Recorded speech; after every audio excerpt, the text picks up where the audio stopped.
Welcome back. In this video, I finally get around to upgrading the headlight on my XJ650.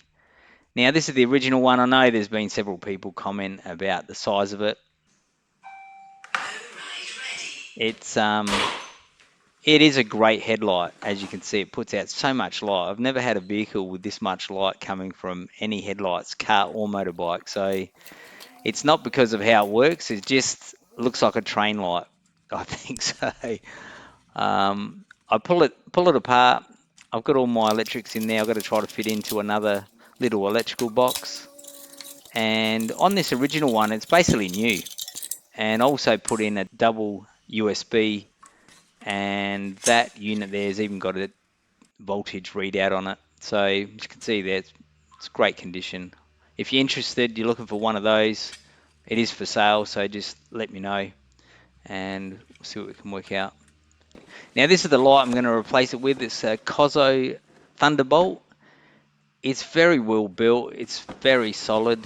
I don't know how much light it's going to put out compared to that original. I doubt it'll be as much, given the original was just so bright.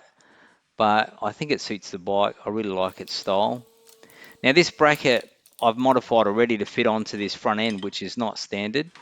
So I'll remove that, and you'll notice that I put the brake lines on the inside of that bracket when I built the bike, because obviously I wasn't intending on ever changing it. So, say blowing myself up, I just put a bit of insulation and a fire mat, and I decided I'm just going to cut it because there was two brake lines and the accelerator cable as well, and I just couldn't be bothered taking all that apart. It was easier just to cut it, slide it through, and then re-weld it.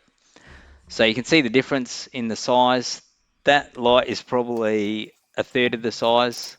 What I do is just bend those brackets in, and then as it bends in, just reposition this outer section, and it's quite simple really, and it seems to fit in the location I want. So that's just sitting there.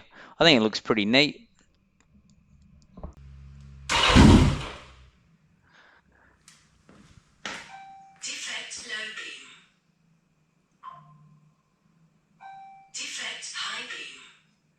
Yeah, so we notice what's happened there with the Moto Gadget. There is a fault, and I want the center light to be on all the time. So, I messed with it a bit and then read the instructions after, and I rewired it to suit so that when I have the ignition on, just the center part of that light will be on, and then I'll manually turn the normal light and high beam on. So I just weld this up. Then I also include another bracket, and that bracket's just to hold the small electrical box. Quick recoat of paint. I bolt it up, and then I've got that electrical box. Everything fits in there pretty tight, but it worked out really neatly.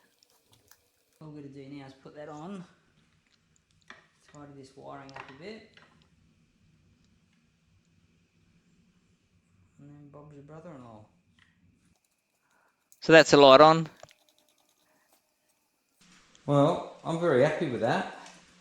The only problem is when I put the lights on, defect low beam, defect high beam. So it thinks there's a defect. So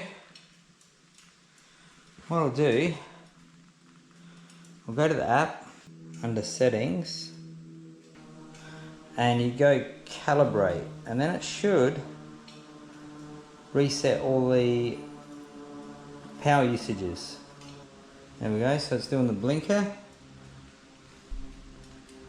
brake light, headlight, high beam, and then yeah, I think that's it. So now let's see what happens. If it's as simple as that, I'll try it again.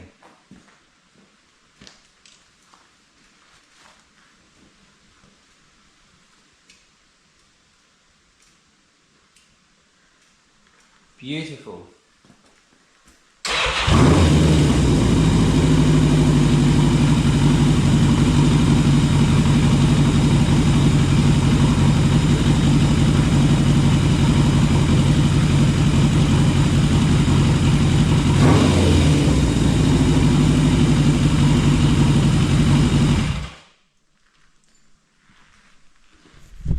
Great. Let me know what you think. See you next time.